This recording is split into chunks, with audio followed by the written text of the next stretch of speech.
Fala galera, no vídeo de hoje a gente vai no coração da eletrônica de potência e vamos conversar sobre modulação por largura de pulsos, o famoso PWM, ou Pulse Width Modulation. E no vídeo nós vamos falar de PWM comum, que é utilizado em conversores de corrente contínua para corrente contínua, e também o PWM senoidal, o SPWM, que é usado em inversores. Vem comigo!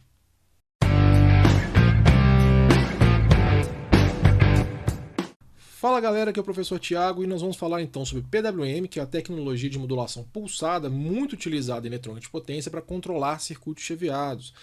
E essa tecnologia é muito relevante para a gente porque ela está presente em diversos equipamentos que estão aí no nosso dia a dia, como fontes chaveadas para equipamentos eletrônicos, computadores e carregadores de celular, televisões e por aí vai.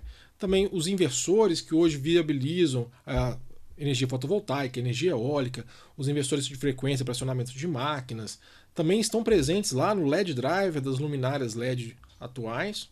Também estão lá nos amplificadores de áudio classe D, os amplificadores mais modernos, chaveados, digitais.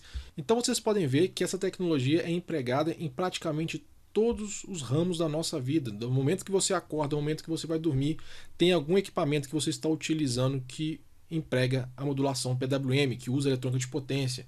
E a tendência é termos cada vez mais carros elétricos e assim por diante, beleza? E com isso você pode pensar que é uma tecnologia complexa, mas na verdade o princípio de um sinal PWM é relativamente simples. É só uma onda quadrada, cuja largura do pulso quadrado é controlado por outro sinal, né? Uma modulação. Então eu tenho um sinal que altera características de um sinal terceiro. É isso que uma modulação faz em comunicação, né? Aqui não é diferente. Então, basicamente, eu tenho três elementos. Eu tenho um sinal de controle que vai acionar o modulador PWM, que é um circuito eletrônico ali, e esse modulador vai produzir, em função desse sinal de controle, um sinal PWM.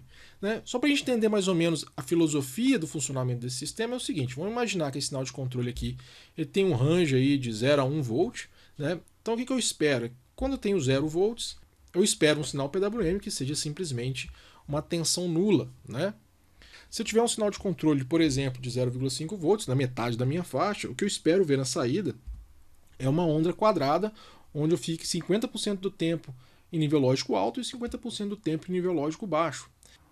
Agora, se meu sinal de controle for, por exemplo, 0,95 volts, né, muito próximo do limite superior da faixa, o que eu espero ver é um sinal quadrado, onde eu fique muito mais tempo em nível lógico alto do que no nível lógico baixo, né? E aí, a partir disso, a gente pode tirar um conceito importante, que é o conceito de duty cycle, o ciclo de trabalho, que é simplesmente a razão entre o tempo que esse sinal PWM fica em nível lógico alto, dividido pelo período do meu sinal PWM. E uma coisa importante é que num sinal PWM, né, o período da onda quadrada é fixo. O que muda, na verdade, é só a largura do pulso, ou seja, a proporção de tempo que ele fica em nível lógico alto e nível lógico baixo. Né? O período, de novo, e a frequência, consequentemente, são fixos. Bom, e o que o duty cycle, né, o ciclo de trabalho, pode trazer de interessante para esses sinais? Então vamos discutir uma coisa legal. Eu só vou definir uma referência de tensão para a gente discutir, então vou falar que meu sinal PWM tem um nível lógico baixo em 0 volts e um nível lógico alto em 1 volt. Beleza? E aí o seguinte, esses exemplos que eu dei aqui, o ciclo de trabalho são esses aqui, de 0%, 50% e 95%, e eu posso calcular, né, para cada um desses sinais, o seu valor médio, ou seja, o valor médio do sinal PWM. Para o primeiro caso, obviamente, eu espero ver um sinal médio de 0 volts, porque eu tenho simplesmente uma tensão nula. Né? Quando eu tenho um ciclo de trabalho de 50%, porém, o valor médio vai ser calculado de que forma? Né? Eu vou pegar a área de um ciclo, né, que vai ser 1 volt vezes o tempo que o sinal ficou ligado, dividido pelo período. E com isso eu vou encontrar essa expressão, né, que o valor médio vai ser esse 1 volt vezes o ciclo de trabalho, no caso. Então vou encontrar meio volt. Né? E no último caso, a mesma filosofia, eu vou encontrar 0,95 volts. Então, com isso aqui a gente já percebe uma coisa muito interessante, que o valor médio do meu sinal PWM varia com o duty cycle, varia com o ciclo de trabalho, com uma expressão que é dada daquela forma. Né? Ou seja, vai ser igual a tensão de nível lógico alto vezes o ciclo de trabalho. Né? Então eu consigo, simplesmente controlando a largura do pulso, variar o nível médio do meu sinal. Bom, e daí? E daí que eu posso usar esse sinal para comandar alguém. Como eu falei, é a tecnologia que está no coração da eletrônica de potência. Então vamos pegar um exemplo aqui de aplicação de eletrônica de potência, que são os choppers. Os choppers são conversores CC-CC, ou seja, de corrente contínua para corrente contínua. Então ali eu tenho um circuito eletrônico de potência, onde essa fonte é uma tensão CC, que pode sair de um retificador ou de uma bateria, não me importa muito agora. Beleza? E eu tenho ali um transistor, né, que vai ser operado com uma chave estática, então ele vai simplesmente ficar ligado e desligado. E o diodo é um semicondutor também que vai fazer essa operação ligado e desligado, mas ali ele está só fazendo graça, né, porque não tem corrente para passar por ele. O que acontece? Então tem um sinal PWM e eu vou usá-lo para acionar meu transistor. Para isso eu preciso de um gate driver, que é um circuito que vai receber o sinal digital PWM, né, de nível lógico alto, nível lógico baixo, independente do seu valor, vai condicionar esse sinal para poder transformar isso numa tensão de gate source do MOSFET e com isso forçá-lo a operar como chave fechada e chave aberta. Né? Nós não vamos discutir gate driver nesta aula, é um tema extremamente interessante. Tem muitos circuitos de gate driver que são interessantíssimos. Se vocês quiserem que eu faça um vídeo sobre gate driver, deixa o comentário lá embaixo que a gente vai avaliar, beleza? Mas é isso. Então tem esse gate driver que vai fazer com que o comando PWM ligue e desligue o transistor. Com isso, o que eu vou encontrar na tensão de saída, tensão VO? Eu vou encontrar algo daquela forma, ou seja, o mesmo sinal PWM vai aparecer na saída. Por quê? Quando o sinal PWM for zero, o MOSFET vai estar desligado, então não tem ninguém aplicando tensão sobre aquele diodo, a tensão de saída vai ser zero. Quando o sinal PWM estiver em nível lógico alto, o MOSFET vai estar funcionando como uma chave fechada, aplicando a tensão E na saída, ou seja, é isso que eu vou enxergar. Perceba que eu tenho a mesma sequência de comando, só que agora na saída do meu circuito, né, e com amplitude muito grande, porque essa tensão pode ser de 100 volts, de 500 volts, né, pode ter várias possibilidades. Né? E o valor médio dessa tensão pulsada, essa tensão PWM, essa tensão chaveada, continua sendo o valor do nível lógico alto, que no caso agora é a tensão E, vezes o ciclo de trabalho. Então percebo que simplesmente variando o ciclo de trabalho de um sinalzinho PWM de baixa tensão, eu consigo agora comandar um circuito com muito mais tensão. E o interessante é, esse chopper, por exemplo, você pode usar para acionar um motor de corrente contínua e variando o ciclo de trabalho, você vai variar a tensão média sobre o motor de corrente contínua e com isso ele vai variar a sua frequência. Olha que coisa simples de você utilizar. Né? Agora, se você quiser processar um pouco essa informação, você pode colocar um filtro de passa-baixas. Né? Em eletrônica de potência, os nossos filtros não são com amplificadores operacionais por causa do nível de potência que a gente tem, então a gente usa filtros passivos com indutores e capacitores, tá, gente? Né? E esse filtro vai fazer o quê? Ele vai pegar esse sinal chaveado, vai filtrá-lo para aplicar sobre uma outra carga, que pode ser um resistor, pode ser um equipamento, não importa agora. Né? E o que essa tensão de saída, Vout, vai enxergar? Ela vai enxergar a média, né, desse sinal PWM, né? No caso ali uma média de 50%. Né? E o que acontece agora se eu aumentar o ciclo de trabalho? Eu vou também ver essa tensão média subindo, beleza? Então olha só, com o mesmo princípio eu consigo fazer agora um circuito que me dê uma tensão muito mais contínua, ou seja, com menor ondulação na sua saída, simplesmente utilizando PWM e algumas estruturas de eletrônica de potência. Né? E este circuito, que para quem se interesse, o nome dele é conversor Buck, que é um conversor chaveado abaixador, né? É o princípio de funcionamento das fontes chaveadas. Todas as fontes chaveadas têm circuitos semelhantes, não necessariamente o conversor Buck, né? Mas o princípio é este. Beleza? Então a gente viu que o PWM é muito interessante, mas nós temos uma questão. Como que a gente pode gerar sinais PWM? Bom, a gente tem basicamente duas abordagens. A gente pode ter um gerador de sinais PWMs. Um circuito muito comum que você pode encontrar na literatura, no YouTube, é este circuito aqui com 555, que na verdade é um multivibrador astável, né, que a gente já discutiu aqui no canal. Vou deixar o link do vídeo na descrição e vai aparecer aqui no card também. Né, onde esse resistor R é um potenciômetro que eu posso acionar manualmente e ele vai regular o ciclo de trabalho, o duty cycle, do sinal quadrado na saída do 555. Né, e eu posso usar essa informação depois, junto com gate drivers e estruturas de eletrônica de potência, para acionar o que eu quiser. Agora, qual que é o problema dos geradores de sinais PWM? É porque eu não tenho sinal de controle. Então, ele funciona se você quiser um circuito onde você manualmente vai ter que ir lá e mudar o ciclo de trabalho para você fazer algum efeito que te interesse, né? Se você quiser agora um sistema automático, um sistema de controle, uma inteligência por trás do seu circuito de eletrônica de potência, esse exemplo aqui não serve para nada, porque ele não interage com mais ninguém, né? Para isso, você vai precisar de um modulador PWM, né? E o modulador mais simples que há é um simples comparador. Um amplificador operacional comparador, né? Se você for comprar isso discretamente, você vai ter que comprar não um amp-op, mas um comparador, né? Que no final das contas é a mesma coisa, mas é só do ponto de vista de funcionamento e projeto do fabricante, né? Como que o modulador vai funcionar neste caso? Né? Eu tenho que botar os meus sinais. Então eu vou ter que colocar um sinal de controle, que a gente também chama aqui de sinal modulante. Nós vamos trazer essa nomenclatura lá de teoria das comunicações, beleza? Porque é uma modulação para comunicação digital, um PWM, tá, gente? Na entrada negativa, a gente vai colocar uma portadora triangular. Pode ser uma triangular pura, pode ser uma dente de serra.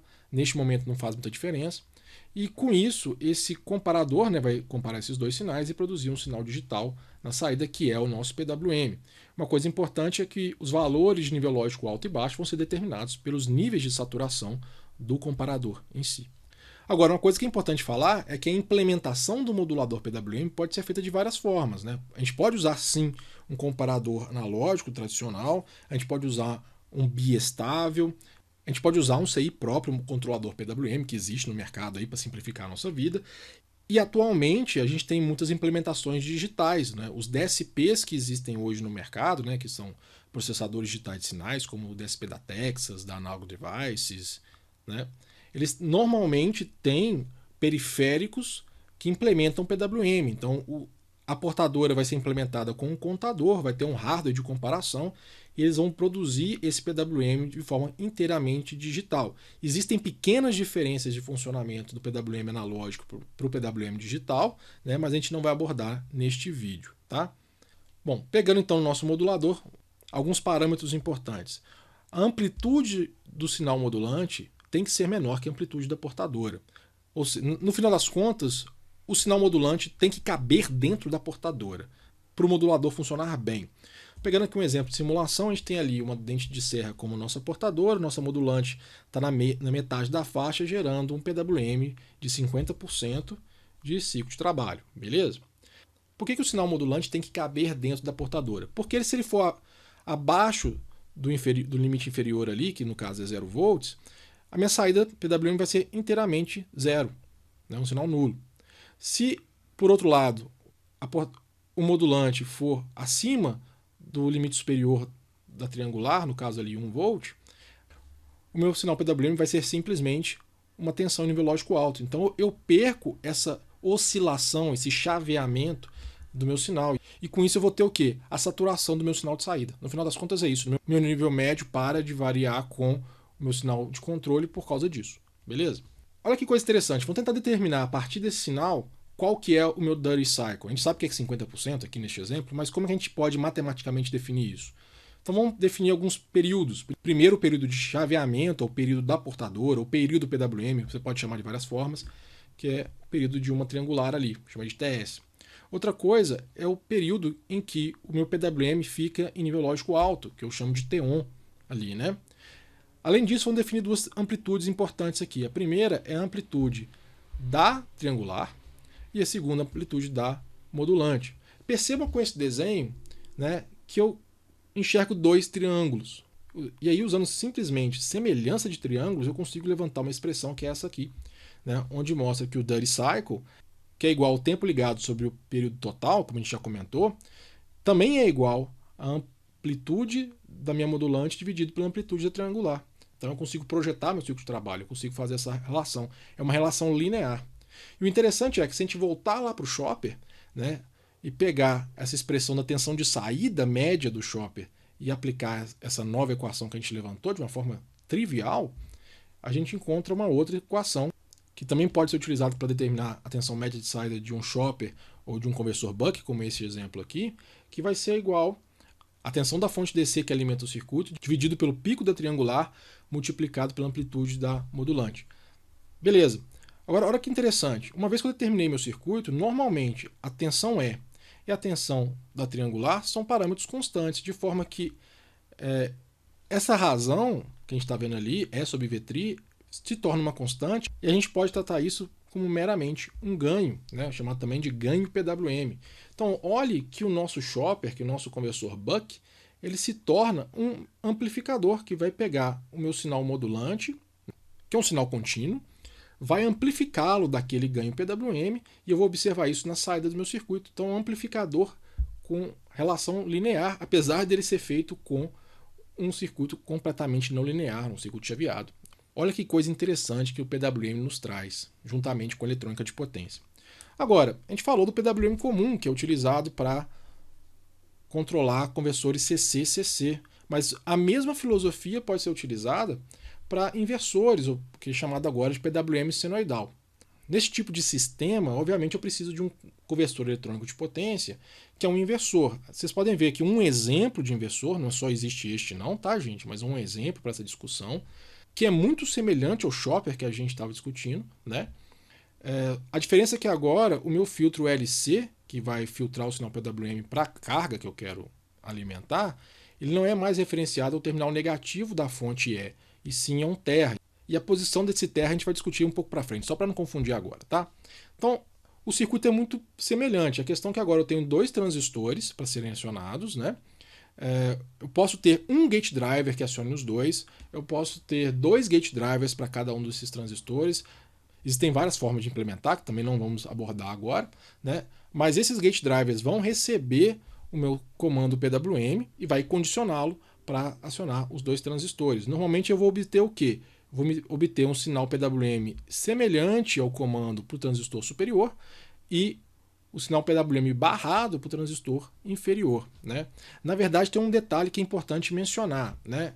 Que sim, o objetivo é fazer esse sinal barrado para a gente depois poder acionar a carga, tá? Só que tem um problema, como os transistores não desligam instantaneamente, né?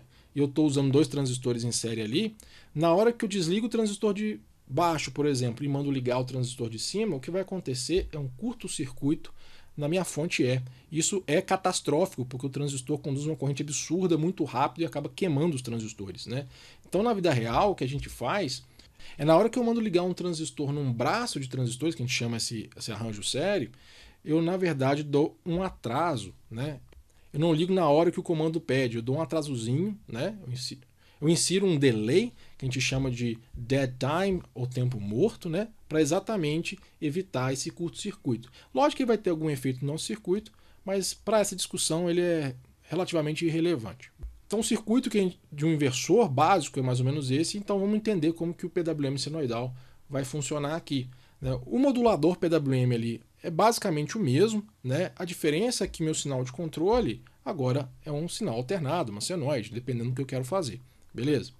E eu vou aplicar esse sinal agora no meu circuito e vou observar essas formas de onda aqui. Perceba no primeiro plot superior, né, onde eu tenho a minha modulante em preto e a minha portadora em vermelho. Observem que eu estou usando uma portadora que é uma triangular pura e não mais uma dente de serra. E isso é comum em inversores, tá? Por uma questão de qualidade de reprodução, existem uns detalhes importantes que eu vou omitir aqui, mas a gente usa triangular, não dente de serra para inversores, tá? E normalmente esse comando, por uma questão de simplicidade na discussão, a gente também usa a triangular e a modulante sendo os sinais alternados, ou seja, eles não têm média. Vocês podem perceber que a triangular está entre 1 e -1 e não mais entre 0 e 1. Tiago, eu posso usar entre 0 e 1? Pode, mas aí você vai ter que deslocar a sua modulante para cima, porque aquela regra da modulante ter que caber dentro da portadora continua valendo, beleza? Agora, observem o sinal PWM. Notem que eu não tenho mais um ciclo de trabalho fixo, né? À medida que a modulante vai mudando, a largura de pulso do PWM muda junto. Então, na hora que eu estou no semiciclo positivo, vocês podem ver que o PWM vai alargando o pulso, e na hora que eu entro no semiciclo negativo, o PWM vai diminuindo a largura do pulso. E aí você vai ver que eu tenho agora, literalmente, uma modulação, ou seja, a minha onda quadrada tem a sua largura variável em função de um sinal de controle, um sinal modulante. Agora, para a gente poder entender um pouco melhor como que esse sinal PWM vai afetar o nosso inversor, eu fiz uma simulação lá no PSIM. Para quem não conhece, o PSIM é um simulador eletrônico para eletrônica de potência. Ele é muito bom para fazer estudos e também a gente usa ele profissionalmente, tá? Para fazer projeto de sistemas eletrônicos de potência. Tá? Eu tenho um vídeo no canal ensinando como usar o PSIM para fazer simulações. Se vocês quiserem ver, é só clicar no card. Então o que nós temos aqui? Eu tenho ali o nosso modulador PWM com os dois sinais, a modulante e a portadora, né? Depois eu tenho o conversor eletrônico, né, que é o nosso inversor. Percebam que, né, o sinal PWM na saída do modulador é levado aos transistores a partir desses blocos triangulares, que são os gate drivers no nosso simulador. Percebam que eu estou levando o sinal diretamente ao transistor de cima e eu passo num NOT no transistor de baixo para fazer aquela barrada, beleza? O nosso filtro passa-baixas, aqui o nosso filtro LC, ele está conectado entre o meio do braço de transistores e o meio desse divisor capacitivo, né? Que é onde eu tomo meu terra. Normalmente, esse terra que eu estou usando ali, né, ele vem do que chama ponto central do barramento CC, ou seja, o ponto central da fonte DC que alimenta o nosso inversor. Isso é comum para inversores monofásicos, tá? Só para complementar, né, a nossa fonte é aqui de exemplo é de 100 volts, o que faz com que os terminais aqui sobre os transistores vão ser de mais ou menos 50 volts, tá? E com isso, eu peguei esse circuito, projetei o filtro passa-baixas de forma adequada e simulei. Encontrei essas formas de onda, né? Antes da gente abordar elas, só para passar algumas informações, né? Nessa simulação eu utilizei uma tensão de pico da modulante de 0,8 volts, uma triangular de 1 volt de pico. A frequência da modulante eu usei 60 Hz, né, que é a tensão de rede mesmo, só para exemplo. A triangular está em 6.000 Hz e o meu filtro passa-baixas tem uma frequência de corte de 600 Hz. Agora observem as formas de onda. Vocês vão ver que a tensão de saída do nosso inversor e a tensão modulante estão exatamente iguais em forma de onda, só que a tensão de saída do conversor, em vez de ter 0,8 volts de pico, tem simplesmente 40 volts de pico, mostrando aquela função de amplificação que eu tinha comentado que o PWM mais eletrônica de potência pode trazer para a gente, que é muito legal, né? Se você dividir 40 volts pela tensão de alimentação que o circuito está vendo, que é 50 volts, né, que a gente comentou anteriormente, vocês vão encontrar um ciclo de trabalho de 80%, mostrando que aquela expressão que a gente tinha levantado anteriormente para o chopper também funciona para o inversor, usando o PWM senoidal. Né? A única diferença é que agora, em vez de usar a tensão E aqui no nosso numerador, eu vou usar E sobre 2 por causa daquela divisão de tensão que existe no inversor em si, beleza? Mas a equação é a mesma, o que gera uma dúvida, porque essa equação foi levantada a partir do ciclo de trabalho e a gente viu que o ciclo de trabalho do inversor varia, ele não é constante. E aí mostra que a gente tem que definir coisas importantes para tratar o PWM senoidal que não existem no PWM comum. Quais são essas coisas? Né? A gente tem um conceito que é o índice de modulação de amplitude, MA, que é a razão entre o pico da modulante e o pico da triangular. E aqui eu vou fazer um adendo, né? Eu estou assumindo que as duas são tensões puramente alternadas, ou seja, não tem nível médio. E aí é interessante, porque se a gente pegar aquela mesma expressão e ver que Vm sobre Vtri é o índice de modulação, eu posso escrever a tensão de saída do nosso conversor como sendo índice de modulação vezes a tensão de alimentação, que é E sobre 2. Então vocês podem ver que esse índice de modulação ele substitui o conceito de Dirty Cycle que a gente tem no PWM contínuo, beleza? Outra informação importante, né, é o índice de modulação de frequência, ou também chamado razão de frequência, que é a razão entre a frequência da portadora e a frequência da modulante, né? Só para a gente definir alguns limites importantes para esses dois índices de modulação, o adequado é que o índice de modulação de amplitude fique menor do que 1, né? Isso faz com que a modulante caiba dentro da portadora, como a gente já estressou algumas vezes. Outra coisa é que a razão de frequência seja pelo menos maior do que 20 vezes, né? Mas o ideal mesmo é que ela seja maior do que 100 vezes. Por que isso, Thiago? Bom, para explicar isso, o que eu vou fazer? Vou pegar essa simulação que eu fiz e vou passar na transformada de Fourier do próprio PSIM. E eu vou encontrar esse gráfico. Vocês vão me desculpar por questões de ponto na simulação mesmo, né? Eu não tenho aquelas raias bonitinhas que você vê na teoria, né? Ele mostra cada componente de frequência como esse triângulo aqui, né? Mas é só para a gente expressar. Coisa importante, em cima eu tenho o espectro do PWM na saída do inversor e embaixo a tensão sobre a carga, beleza? E olha só, no espectro PWM, nós temos aqui em baixa frequência exatamente o sinal modulante. É aquela informação, é a amplitude de uma senoide, então tem uma senoide de 40 volts que aparece depois na tensão de saída, né? Então é ela que eu realmente tenho. Então aquele sinal todo chaveado tem uma componente harmônica que é a modulante dentro dele. Mas também tem um conjunto de componentes de alta frequência que são relativas à portadora, né, o espectro triangular, e também tem raias, como vocês podem ver aqui, né? Eu tenho uma frequência central e tenho bandas laterais que são sinais de intermodulação, que é uma mistura da modulante com a portadora. Os detalhes desse espectro não vêm ao caso, né? Se alguém quiser conhecer a fundo o PWM, existe o livro do LiPo, né? Que eu estou mostrando aí para vocês. No final das contas, o que acontece? Esses conteúdos de alta frequência vão aparecer próximos aos harmônicos da minha triangular. Então vocês podem ver ali que o primeiro conjunto de componentes aparece na frequência da triangular, depois aparece um no dobro da frequência da triangular, depois um no terceiro harmônico e assim por diante, né? Tá, e daí? E daí que é o seguinte, esse espectro, ele é genérico. O que acontece é que eu tenho duas bandas bem definidas. Eu tenho uma banda de baixa frequência, onde está a minha modulante, e uma banda de alta frequência, que é daqui para frente, onde está as componentes do meu circuito chaveado. Se eu tenho um índice de modulação de frequência grande, significa que eu estou pegando esses componentes de alta frequência e estou deslocando aqui para a direita, afastando eles cada vez mais da minha modulante. Por outro lado, se o meu índice de modulação for menor, eu estou pegando esse conjunto de alta frequência e estou aproximando da minha modulante. Como a transformação daquele sinal chaveado, PWM, para o meu sinal senoidal na saída do inversor utilizou um filtro passa-baixas que tem mais ou menos esse comportamento em frequências, né? Que tem um decaimento por ser um filtro de segunda ordem de 40 dB por década. Se eu tenho uma razão de frequência maior, significa que eu estou afastando aquele conjunto para a direita. Eu posso utilizar um filtro com a frequência de corte maior, que eu ainda vou ter, ainda assim, a mesma qualidade de reprodução, o que significa indutores e capacitores menores e mais baratos, de menor volume, menor peso.